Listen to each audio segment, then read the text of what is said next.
मौजूद हाज़रीन इकराम, बुजुर्गान कौम और मिल्लत, मेरी इज़्ज़तदार और माँ और बहनों, गयूर नौजवान साथियों, शे नशीन पे तशरीफ़ फरमा साबिक़ा रुकने पार्लिमान वो इंचार्ज दिल्ली व महाराष्ट्र के सदर मजलिस इत्तेहादुल मुस्लिमीन मोहतरम जनाब इम्तियाज़ जलील साहब, जनाब हाजी कलान साहब, जनाब शादाब साहब, हमारी बहन मोहतरमा शमा अंजुम साहिबा, सलीम सैफी साहब, हाजी बंदू खां साहब, शोएब जामाई साहब जो हमारे दिल्ली प्रदेश के MIM पार्टी के सदर हैं, हाजी मेहरुद्दीन साहब, फ़खरुद्दीन अंसारी साहब, इकराम साहब, आसिफ साहब, मंजर शोएब साहब, डॉक्टर इरशाद साहब, असगर अंसारी साहब, इमरान खान साहब, मोहतरमा समा नबी साहिबा, अजीज़ दोस्तों और बुजुर्गों, मैं आपके दरमियान में इसलिए आया हूँ आपसे गुजारिश करने के लिए कि मुस्तफ़ाबाद विधानसभा के लिए मजलिस इत्तेहादुल मुस्लिमीन ने जनाब ताहिर हुसैन साहब को अपना उम्मीदवार नामजद किया है।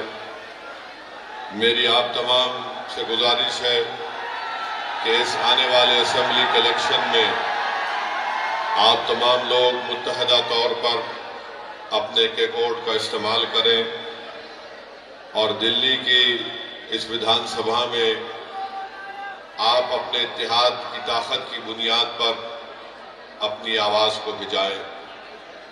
मेरे अजीज दोस्तों और बुजुर्गों, मैं ज़्यादा देर आपके दरमियान में नहीं ठहरूंगा, चंद अहम बातें आपसे कर यहाँ से चले जाऊंगा। आज से 3 दिन पहले, 3 या 4 दिन पहले हमने पार्लियामेंट में हमारे मुल्क के आइन के 75 साल के मुकम्मल होने पर पार्लियामेंट में एक जश्न मनाया गया, खुशी मनाई गई, उस पर बहस भी हुई।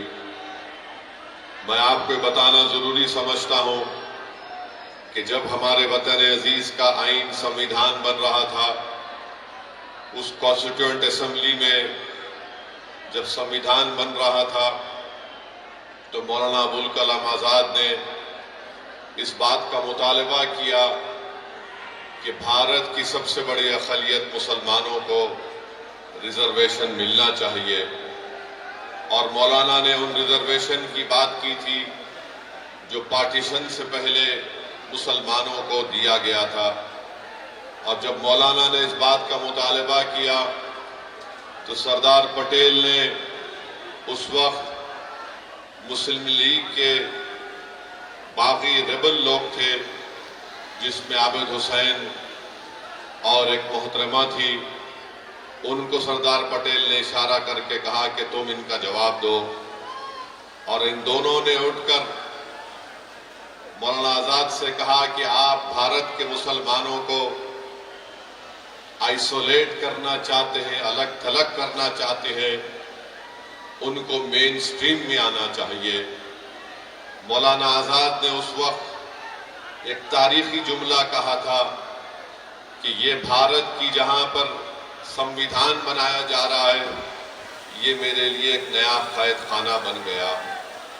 मेरे अजीज दोस्तों और बुजुर्गों, 75 साल पहले बाबा साहिब अम्बेडकर ने इस बात को कह दिया कि भारत के अक़लियतों को कभी भी सत्ता में उनको हिस्सेदारी नहीं दी जाएगी, और अगर वो इक़्तिदार में अपने हिस्से का मुतालबा करेंगे तो उन पर एक इल्ज़ाम लगा दिया जाएगा कि ये फ़िरक़ा परस्त हैं, ये फ़िरक़ा परस्ती को फ़रोग़ दे रहे हैं। और बाबा साहिब अम्बेडकर ने ये कहा कि इसी को मैं देखते हुए मैंने शेड्यूल कास्ट के लिए संविधान में उनके हुकूक की हिफाजत के लिए मैंने उसको संविधान में लिखाया। बताइए 75 साल में क्या बदला। लोग आज असदुद्दीन ओवैसी पर इल्जाम तो लगाते हैं भड़काऊ भाषण का, मगर जो बात मौलाना आजाद ने कही थी, आज 75 साल के बाद भी हम इस बात का मुतालबा कर रहे हैं कि हमको रिजर्वेशन मिले, मजहब की बुनियाद पर नहीं, समाजी, इक्तिसादी और तालीमी पसमानदगी की बुनियाद पर मिले। जब हम इस बात का मुतालबा करते हैं कि हमको हिस्सेदारी दिया जाए, तो इल्जाम हम पर यह लगाया जाता है कि तुम फिरका परस्ती को फरोग देना चाहते हो। इल्जाम उस वक्त भी लगा था 75 साल पहले, आज भी लग रहा है। मेरे अजीज दोस्तों, बुजुर्गों, नौजवानों, मेरी इस बात को आप जहन नशीन कर लीजिए कि जब मजलिस इस बात का मुतालबा करती है कि मुस्लिम अक़लियत की भी एक लीडरशिप होनी चाहिए, मुस्लिम अक़लियत को भी उनका हिस्सा मिलना चाहिए इक़्तिदार में, तो आज जो लोग मजलिस को गाली देते हैं और इल्जाम लगाते हैं, मुझे उनके इल्जाम की फिक्र नहीं है, क्योंकि यही लोग थे जो 75 साल पहले भी मौलाना आजाद पर इल्जाम लगाए। बल्कि अम्बेडकर ने यह कह दिया था कि जब इस मुल्क की अक़लियत अपने हिस्सेदारी की बात करेगी, तो इस मुल्क की अक्सरियत ये कहेगी कि ये फिरका परस्ती की और नेशनलिज्म की बात कर देते हैं। मेरे अजीज दोस्तों और बुजुर्गों, आज फिर आपके पास एक वक्त आया है, आप यहां से मजलिस के उम्मीदवार को कामयाब करिए। ये एक शख्स की कामयाबी नहीं होगी, बल्कि ये आपकी एक सोच की कामयाबी होगी।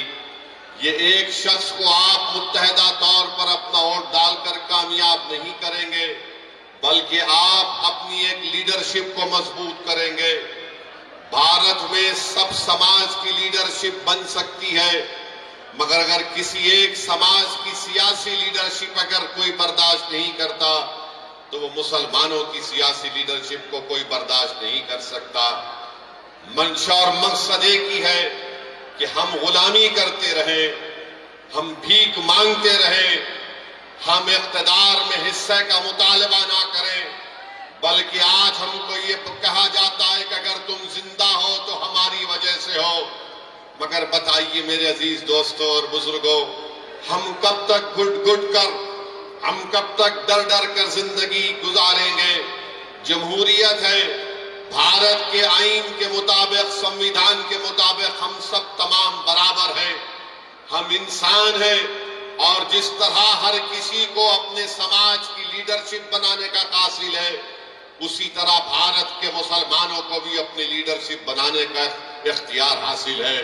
लोग बार बार कहती है कि मजलिस जिस चीज की बात करती है उससे बीजेपी को फायदा होगा।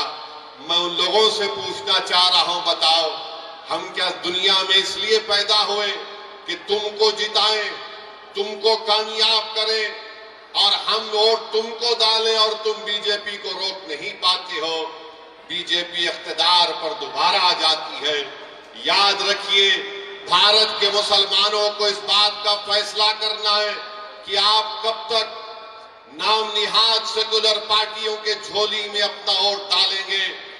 बीजेपी को जो रोक नहीं पाते, मैंने उस वक्त भी पार्लियामेंट में उठकर कहा था जब 2024 के चुनाव का रिजल्ट आया था, मैंने कहा था कि मोहब्बत की कामयाबी नहीं है। जिस तरह तीसरे मर्तबा नरेंद्र मोदी भारत के वजीर आजम बने, ये मोहब्बत की कामयाबी नहीं है, ये नफरत की कामयाबी है। और उसी की बुनियाद पर तीसरी मर्तबा बीजेपी 240 सीट लेकर आई, मगर सबने कहा कि नहीं नहीं, बीजेपी के सीट की तादाद में कमी पैदा हुई है। अरे बताओ हरियाणा कैसे जीत गई बीजेपी? बताओ महाराष्ट्र कैसे जीत गई बीजेपी? हम पुकारते रहे, हम अपने हलफ को सूखा कर लिए, चीख मार मार कर कहते रहे देखो ये हमारा काम नहीं है, हम बीजेपी को रोकना जरूरी है, मगर ये पूरी जिम्मेदारी हम पर क्यों आयद करते हैं? अरे एक ही समाज है जो बीजेपी के खिलाफ वोट दे रहा है, उसका नाम मुसलमान है। बाकी के सब समाज हैं, उनकी अक्सरियत, उनकी मेजॉरिटी बीजेपी को वोट डाल रही है, मगर हमारे गले में सांप डाल दिया गया कि नहीं तुम बीजेपी को रोको। अरे बताओ तुमने हरियाणा में क्यों नहीं रोके बीजेपी को? बताओ दिल्ली में एक भी क्यों नहीं जीता तुम्हारा? तुमने तो मुसलमान को टिकट देना तो दूर की बात, तुम बीजेपी को नहीं रोक पाए। कौन जिम्मेदार है इसका? मेरी बात आप समझिए, याद रखिए। अगर आप फिर से इसका शिकार होंगे, नहीं हमको बीजेपी को रोकना है, यकीनन रोकना है, मगर रोकने का मतलब ये नहीं है कि तुम अपने बच्चों को जो 5 साल से जेल में सड़ रहे हैं, जिनका नाम वो लेना नहीं चाहते, आप उन्हीं को वोट देंगे? जो 5 साल से जो जेल में सड़ रहे हैं, जिसका बाप परेशान, जिसकी बीवी परेशान, जिसके औलाद बच्चे थे जवान हो गए, उनका नाम नहीं लेना चाहते। जो बच्चे जेलों में सड़ रहे हैं तो उनका नाम नहीं लेते, मगर आप उनको वोट देना चाहेंगे। इन्हें बीजेपी को रोकना है। अरे बीजेपी को तो हम ही रोक रहे हैं। हम बीजेपी को ना कभी वोट दिए ना कभी देंगे, मगर ये लोग क्या बीजेपी को रोक पा रहे? नहीं रोक पा रहे। ये अपनी जबान से नाम तक नहीं लेते। ताहिर हुसैन के नाम का ऐलान किया तो सबके पेट में दर्द शुरू हो गया। ताहिर हुसैन का नाम का ऐलान किया तो सबके सर में दर्द शुरू हो गया। अरे जिसके पेट में दर्द हो रहा है, जिसके सर में दर्द हो रहा है, क्या तुम भूल गए कि तुम ताहिर हुसैन की घर की छत पर बैठकर कितने मर्तबा ताहिर हुसैन ने तुमको खाना खिलाया था? क्या तुम भूल गए कि ताहिर हुसैन की छत पर बैठकर तुमने क्या क्या गुफ्तगू की थी? आज कोई नहीं पलटकर पूछता उस घर की तरफ। बताओ गुलफिशार सैफी जेल में कैसे है? इस मुल्क में अजीबो गरीब मामला है कि 2 मुख्यमंत्री जेल को चले गए, झारखंड के, दिल्ली के, इनको बेल हो गई, मगर जो 5 साल से सड़ रहे हैं उनको बेल नहीं होती है। कौन है इसका जिम्मेदार? अकाउंटेबिलिटी किस पर आयद होगी? बताओ। कब तक नेशनल मेजॉरिटी और नेशनल माइनॉरिटी को दबाया जाएगा? कब तक ये बहस चलेगी? नेशनल मेजॉरिटी है, नेशनल माइनॉरिटी है। अरे कानून तो सबके लिए अगर बराबर है, अगर केजरीवाल को बेल हो गई, सिसोदिया को बेल हो गई, तो क्यों नहीं दूसरों को बेल हो रही है? सब पर भी वही ग्रीवियस ऑफेंसेस है, मगर तुमको बेल हो सकती है, और जो बच्चे जेलों में सड़ रहे हैं उनको बेल क्यों नहीं हो सकती? बताओ मेरे अजीज दोस्तों और बुजुर्गों, यही नाइंसाफी है। अगर आज आप मुस्तफाबाद से अपनी आवाज को बुलंद करना चाहते हैं, अगर आप इस नाइंसाफी को खत्म करना चाहते हैं, तो मुत्तहिदा तौर पर अपने वोट का इस्तेमाल करिए। मैं जिम्मेदारी के साथ मुस्तफाबाद में खड़े होकर आप तमाम बुजुर्गों, नौजवानों और हमारी मां और बहनों से अर्ज करने आया हूं, यहां से अगर आप बीजेपी की कामयाबी को रोकना चाहते हैं तो आपको मजलिस इत्तेहादुल मुस्लिमीन के उम्मीदवार के हक में मुत्तहिदा अपने वोट का इस्तेमाल करना पड़ेगा। हाँ, मेरे जाने के बाद और चुनाव के दौरान बहुत से लोग आकर बहुत सी बातें कहेंगे, अरे क्या कर रहे हो, वैसी सिर्फ जज्बाती तकरीर करता है। अरे जज्बाती तकरीर अगर तुम नहीं कर सकते तो इसमें मेरा क्या गलती है? मेरी क्या गलती है? मगर याद रखिए, मैं जज्बाती तकरीर नहीं करता हूं, मैं सच्चाई को बयान करने की कोशिश करता हूं। इम्तियाज जलील को हराने वाले कौन मुसलमान थे? इम्तियाज जलील को हराने वाले मुसलमान थे औरंगाबाद में। नासिर सिद्दीकी को हराने वाले कौन थे? मुसलमान थे। धूलिया से जहां पर मजलिस का एमएलए था, फारूक शाह को हराने वाले कौन थे?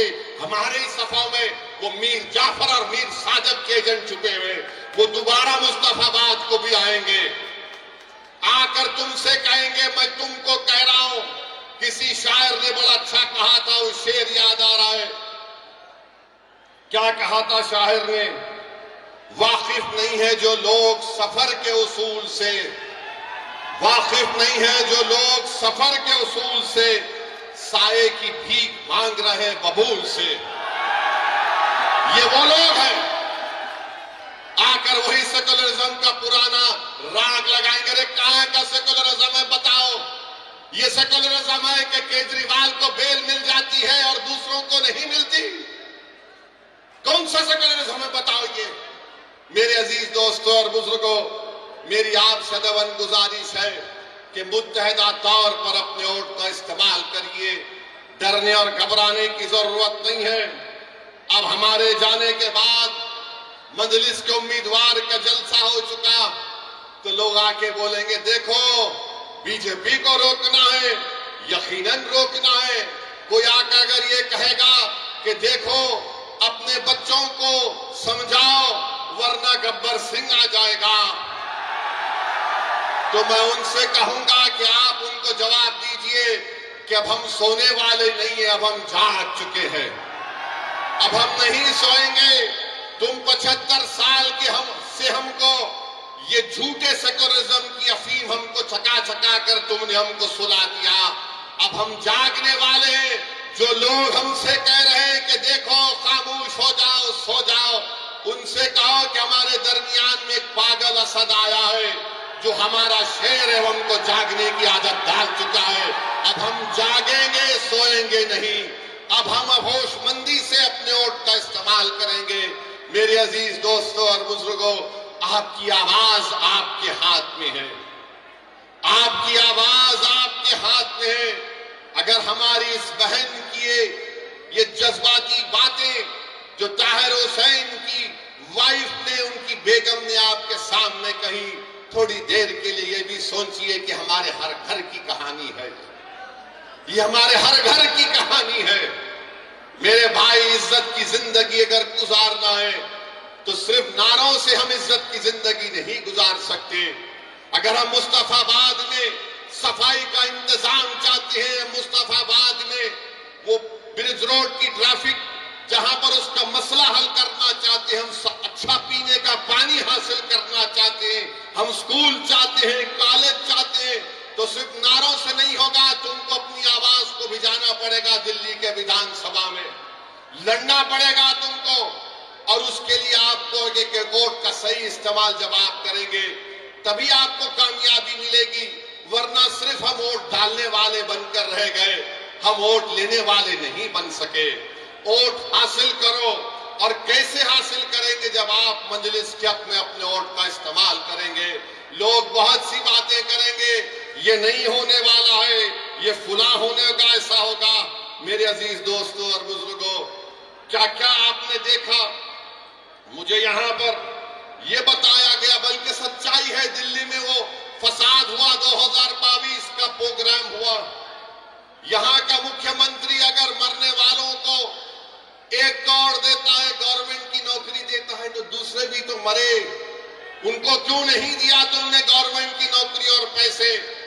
अरे तुम फिरका परस्त हो केजरीवाल, भारत में तुमसे बड़ा कोई फिरका परस्त नहीं हो सकता है। नरेंद्र मोदी का अगर कोई हकीकी भाई है, नरेंद्र मोदी का अगर कोई हकीकी भाई है तो उसका नाम केजरीवाल है, याद रखो आप। सिक्के के 2 रुख हैं ये, सिक्के के 2 रुख हैं ये। अरे फसाद में सब मरे, मरने वाले मासूम थे, तो तुम सबको देना था गवर्नमेंट की नौकरी और एक्स ग्रेशिया, मगर नहीं दिए, नहीं दिए। मैंने उस वक्त भी कहा, कौन है बताओ, जब ये कोविड लगा था तो तबलीगी जमात पर झूठा इल्जाम लगाने वाला कौन था? यही केजरीवाल था। सुपर स्प्रेडर का नाम दिया था। बड़ी बड़ी बातें करते हैं, हम ये स्कूल बनाए, हम फुला किए। अरे मुस्तफाबाद को केजरीवाल मेरे साथ चल के बताओ तुमने क्या काम किया, मैं दिखाऊंगा तुमको। यहां पर आएंगे, मुसलमानों के दरमियान में आएंगे तो बोलेंगे देखो आपकी जिंदगी को हम बचा रहे हैं, और हमारे हिंदू भाइयों के इलाकों में जाएंगे तो बोलेंगे देखो हमने ये अस्पताल बनाया, ये स्कूल बनाया, क्यों अस्पताल स्कूल यहां पर क्यों नहीं बना? मेरे अजीज दोस्तों और बुजुर्गों, जो लोग चमचागिरी करते हैं, जो लोग चापलूसी करते हैं, जो अपने ईमान को अखियारों की चौखट पर बेच देते हैं, गिरवी रख देते हैं, वो कभी भी आवाम की आवाज नहीं बन सकते। मेरी इस बात को याद रखो आप, कभी भी कुछ नहीं कर पाते। क्या क्या नहीं हो रहा है? मुझे यहां पर हमारे शोएब जामाई साहब बताए कि कचरे का कितना बड़ा मसला है, कितना बड़ा मसला है। और जब ये केजरीवाल मुख्यमंत्री बने तो पब्लिसिटी के लिए 1 रुपया खर्चा होता था। अब केजरीवाल के मुख्यमंत्री बनने के बाद 44 रुपए पब्लिसिटी पर खर्चा किए जाते हैं। 44 रुपये अपना घर बनाए। केजरीवाल ने अपना घर बनाया तो गवर्नमेंट के पैसों से महल बना लिया। अरे केजरीवाल, तुम यहां पर आकर देखते मुस्तफाबाद में लोग कैसी अपनी जिंदगी गुजारते हैं। मेरे अजीज दोस्तों और बुजुर्गों, नेशनल ग्रीन ट्रिब्यूनल ने दिल्ली हुकूमत पर 900 करोड़ रुपए का उनका कहा कि कंपनसेशन दो, मगर ओखला, गाजीपुर, भलसावा में जो कचरे के पहाड़ बन रहे हैं, ऐसा लगता है कि जूनागढ़ के गिरनार से भी लंबे पहाड़ कचरे के बन रहे हैं। कोई पूछने वाला नहीं है क्या डेवलपमेंट हुआ दिल्ली में, वो कुछ दिक्कत नहीं आता। आपकी आवाज जब होगी तो डेवलपमेंट दिक्कत आएगा। अगर आपकी आवाज नहीं होगी तो याद रखिए कोई डेवलपमेंट नहीं होगा। ये आम आदमी पार्टी का मुख्यमंत्री महरौली से एक साहब को टिकट देने का ऐलान किया। वो नरेश साहब का नाम लिए, बोला गया कि उनके ऊपर इल्जाम लगाया गया था, बल्कि कोर्ट ने सजा भी दी थी। वो कुरान की बेहुरमती करे थे। ये इनका असली चेहरा। आप जान लीजिए कि ईदगाह है पुरानी दिल्ली में, उसकी जमीन पर कब्जा हो गया। मैं जानता हूं 1 साल से केजरीवाल ने दिल्ली का वक्फ बोर्ड नहीं बनाया। तुम नहीं बनाए तो मोदी ने एक ऑफिसर का तकर्रुर कर दिया। ईदगाह की जमीन पे कब्जा हो गया, क्यों नहीं बनाया तुमने 1 साल से दिल्ली का वक्फ बोर्ड? किसने रोका था तुमको? मगर नहीं बनाया इसलिए ताकि कब्जे हो जाए, ताकि कोई कुछ कर ले। मेरे अजीज दोस्तों और बुजुर्गों, हम आपसे अपील कर रहे हैं कि मुत्तहदा तौर पर अपने वोट का इस्तेमाल करिए। अगर आप फिर उसी चक्कर में फंस जाएंगे कि नहीं नहीं कुछ हो जाएगा, अरे अब क्या बचा है मुझे बताओ, अब क्या बचा है तुम्हारे पास? अब तो यहां से उठने की बात आपको हमको करना है। भारत के वजीर आजम कहते हैं कि वक्फ संविधान में वक्फ नहीं है। प्रधानमंत्री के पास यकीनन एंटायर पॉलिटिकल साइंस की एमए की डिग्री है, मगर नरेंद्र मोदी ने संविधान को पढ़ा नहीं कभी भी। अगर पढ़े होते तो आर्टिकल 26 को जब पढ़ते तो उनको मालूम हो जाता आर्टिकल 26 में वक्फ है। प्रधानमंत्री बोलते हैं यूसीसी को लागू करेंगे। अरे प्रधानमंत्री, हिंदू अनडिवाइडेड फैमिली के टैक्स रिबेट तुम खत्म करो। लव जिहाद के कानून तुम बनाते हो, कोई अपना मजहब तब्दील नहीं कर सकता। और आजकल बीजेपी तो बाबा साहेब अंबेडकर के बारे में अनाप शनाप बक रही है। अगर आज अंबेडकर जिंदा होते तो अंबेडकर से कहा जाता कि अगर आप मजहब तब्दील करना चाह रहे तो परमिशन लो।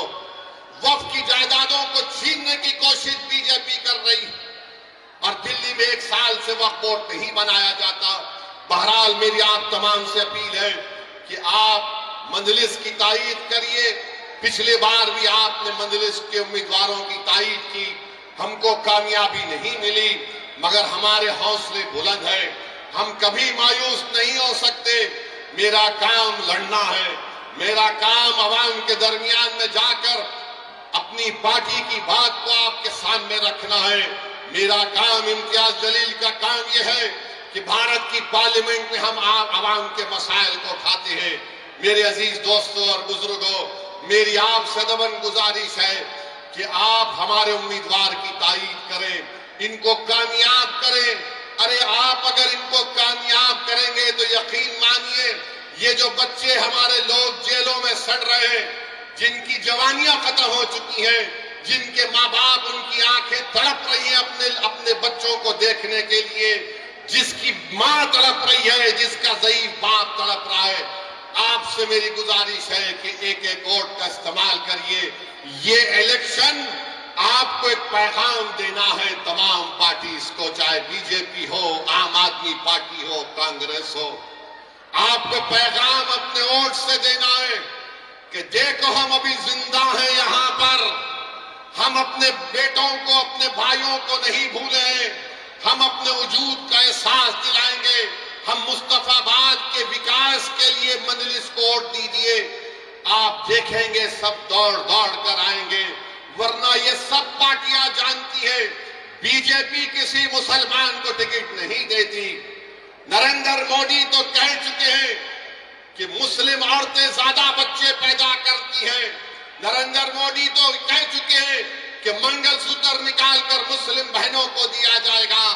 मगर नरेंद्र मोदी जो बोले, आरएसएस के मोहन भगवत उल्टा कर दिए और मोहन भगवत बोल रहे हैं कि अब देश की जनता को 3 बच्चे पैदा करना चाहिए।